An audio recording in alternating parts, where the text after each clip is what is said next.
رب العالمين وصلى الله وسلم على نبينا محمد ዛሬ ክፍል አንድ የምናየው መትኑ ሰፊነት ነጃህ። መትኑ ማለት አጭር ኪታብ አጠር ተደርጎ የተጻፈ መትን ይባላል። ሰፊና ማለት መርከብ ማለት ነው። አነጃህ ማለት የመዳኛው መርከብ ማለት ነው። የተጻፈው ደግሞ ፊ ላይ ማ ነገር የጅቡ ግድ በሚሆንበት ነገር ላይ ነው የተጻፈው። አላ ላይ አልዓብዲ በባሪያ ላይ ሊመውላሁ ለጌታው ብሎ መማር ባለበት ነገር ላይ ግድ ስለሚልበት ነገር ላይ ነው የተጻፈው። ይህ ኪታብ የተጻፈው ደግሞ አላ መዝሀቢ አሉ በመዝሀብ ላይ ነው።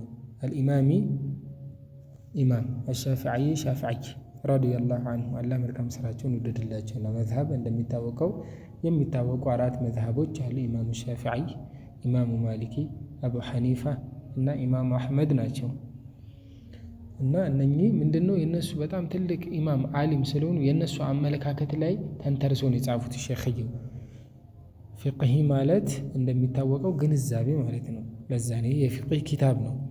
ጸሐፊው ደግሞ ሼኽ ናቸው። አልዓሊም አዋቂ አልፋዲል የተከበሩት ሳሊም ኢብን ሰሚር የሆኑት ሐድረሚክ የሆኑት አካባቢያቸው ሐድረሚክ የሆኑት ማለት ነው።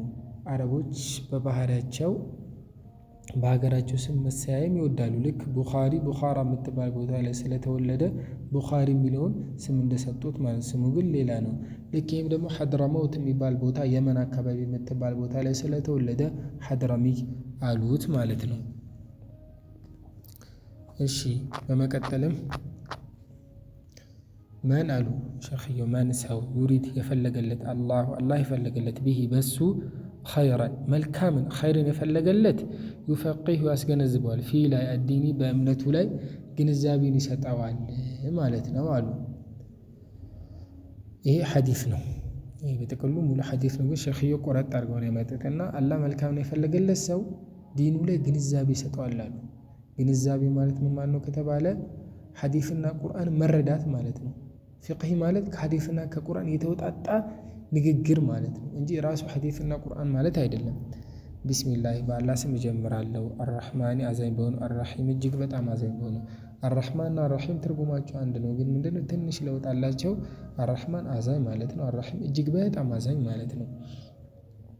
አልሐምዱ ምስጋና ይገባው ሊላሂ ለአላህ ረቢ ጌታ ለሆነው አልዓለሚን የዓለማት ጌታ ለሆነው ለአላህ ምስጋና ይገባው።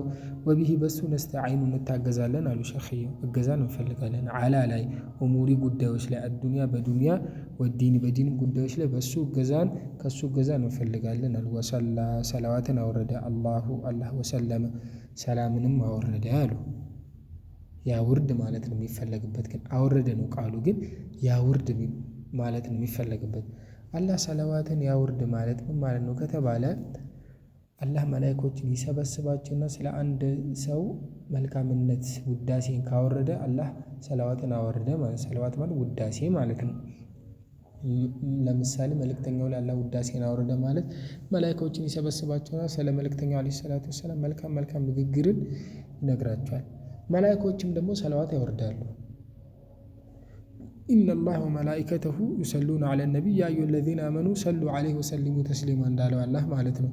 አላህና መላኢኮች እኮ በመልእክተኛው ላይ ሰላዋትን ያወርዳሉ። እናንተም ያመናችሁ ሰዎች በመልእክተኛው ላይ ሰላትና ሰላምን አውርዱ ብሎ አዞናል። መላኢኮች ደግሞ ሰላዋት የሚያወርዱ እንዴት ነው ከተባለ እስትግፋር ያደርጋሉ፣ ምህረትን ይጠይቃሉ ለአንድ ሰው። ሰዎች ደግሞ እንዴት ነው ሰላዋት የሚያወርዱ ከተባለ ዱዓ ነው።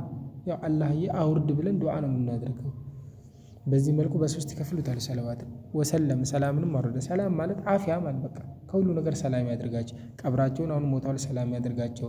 በህይወት እያሉ ጀሰዳቸውን ሰላም ያደርጋቸው። አሁንም ጀሰዳቸውን ቀብር ውስጥ ሰላም ያደርጋቸው። እምነታቸውን ይጠብቅላቸው፣ ክብራቸውን ይጠብቅላቸው ማለት ነው። አላ ላይ ሰይዲና በአለቃችን ላይ መሐመድ በሆኑት ሰይዲና ሲባል በአለቃችን ላይ ነቢያችን አለይሂ ሰላቱ ወሰላም ፍጡሮች አለቃ ናቸው። አሽረፈል ኸልቅ ናቸው። እነሱ ከሁሉም በላይ ከፍጡሮች ሁሉ ውዱና የተከበረው የእኛ ነቢ ናቸው አላህ ዘንዳ ማለት ነው። ሰይድም ናቸው። አነ ሰይዱ ወላዲ አደም ብለዋል። እኔ እኮ የአደም ልጆች እኮ አለቃቸው ነኝ ብለዋል። እየተኮፈሱ አይደለም፣ አላህ ያሳወቃቸውን የተናገሩት። ኻተሚ መሐመድን መሐመድ በሆኑት ኻተሚ መደምደሚያ ነቢይን የነቢዮች መደምደሚያ ወአሊሂ በቤተሰቡም ላይ ሰላትና ሰላም ይሁን ወሰሕቢሂ በባልደረቦቹም ላይ ሰሓቦች ላይ ማለት ነው። ሳሒብ ማለት ጓደኛ ማለት ነው። ሰሓባ ደግሞ ጓደኞች ማለት ነው። ብዙ ጓደኞች መልእክተኛውን በአካል አግኝቶ በእነሱ አምኖባቸው አንድ ቆም ቢያያቸው ጓደኛቸው ነው፣ ሰሓባ ይባላል። አጅማዒን በአጠቃላይ በእነሱ ላይ ሰላትና ሰላም ይሁን አሉ። ወላ ላ እዚህ ጋር ፍራሽ ነች። ወላ ሐውለ ዘዴ የለም፣ ወላ ቁወተ ጥንካሬም የለም ኢላ ቢሆን እንጂ ቢላሂ በአላህ አልዓሊይ ትልቅ በሆነው አልዓሊይ ከፍ ባለው አልዓዚም ትልቅ በሆነው በአላህ እንጂ እኮ ብልሃትም ሆነ ኃይልም የለም። ብልሃት ማለት ከወንጀል ለመራቅ ብልሃት የለም። አንድ ሰው ብልህ ስለሆነ ከወንጀል መራቅ አይችልም። አላህ ሲያርቀው ነው፣ በአላህ ታግዞ ነው ከወንጀል መራቅ የሚችለው። ኢባዳንን ለመስራት ኃይል የለውም አላህ ቢያግዘው እንጂ ብለው በዚህ መልኩ ኢንሻአላህ የሚቀጥለውን ፓርት እለቅላችኋለሁ አላህ ካለ